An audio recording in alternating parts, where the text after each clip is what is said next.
Maganda na lalaki ka eh. Matagkakalabay ko mong lulumos eh. Salamat ka talaga, matagay.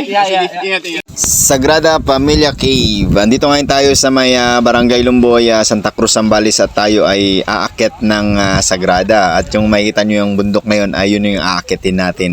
Siyempre, before tayo pumunta doon sa taas ay magparehistro muna tayo dito sa ating barangay upang hindi tayo mawala at siyempre para mamonitor nila ang mga taong pumapasok at lumalabas dito sa Sagrada Cave. At dito nga sa bandang itaas ng bundok ay mayroong Nazareno at mga tao rito na nagpupuri sa ating Panginoong Diyos. Sa bandang kaliwa naman at dito na kami mag-uumpisang umakyat. Ayan, papatungo doon po sa pasyalan sa taas po ng bundok.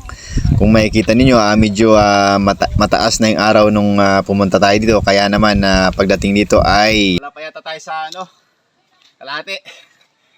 Kat pa tayo. Ang taas nitong bundok, Sagrada. Dito ay mapapansin po ninyo na medyo hinihingal na ang inyong lolo. Kaya naman nagdadahan-dahan tayo at kumuha na lang ng mga ibang picture dito sa may paligid. At dito nga ay mapapansin ninyo ay malapit na tayo. Medyo binilasan na natin ang ating paglakad upang madali tayong makarating doon sa tuktok na tanawin. At kung makikita ninyo talagang napakaganda ng tanawin dito. Napakarami pong taong pupunta dito at dinadalo itong Pamilya Cave. Papansin niyo talaga na maaliwalas at kitang-kita ninyo ang kagandahan ng tanawin dito sa may Sagrada Caves. Kaya naman ang mga tao rito ay hindi nagsising pumunta rito upang puntahan at makita ang kagandahan ng Sagrada Caves dito sa Barangay Lumboy, Santa Cruz, Zambales. Sa mga hindi pa pumupunta rito ay welcome po kayong pumunta rito at medyo maaga pa, kaya naman huwag ninyong palagpasin itong pagkakataon na pumunta dito sa ating Barangay Lumboy, Sagrada Cave, Barangay Lumboy, Santa Cruz, Zambales. Dito ay pumasok tayo dito naman sa may kuweba. Yung mga may hilig pumasok sa kuweba ay pwede po kayo rito sa may Sagrada.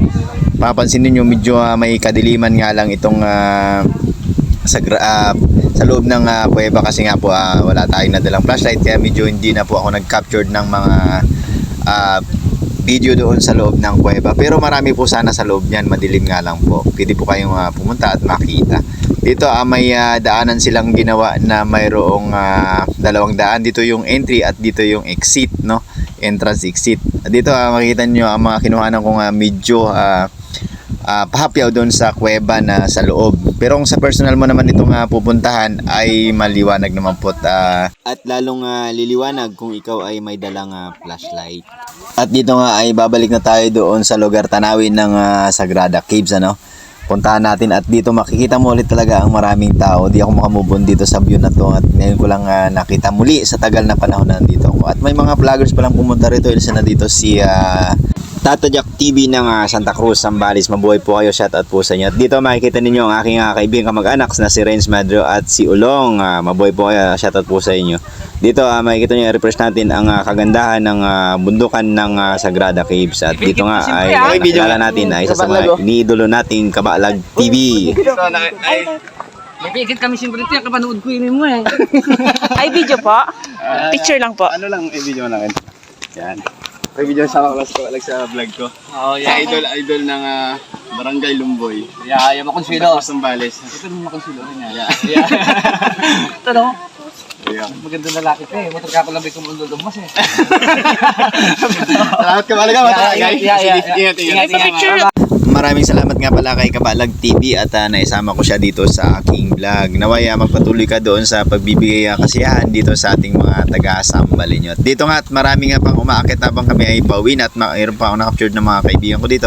At sa banda ron nga ay marami pang nagpaparistro upang umakyat dito sa ating bundok. May mga nagtitinda rin pala sa paligid ng mga souvenirs at pagkain. May mga nag-aayos din po ng kanilang parking sa mga motor at sasakyan.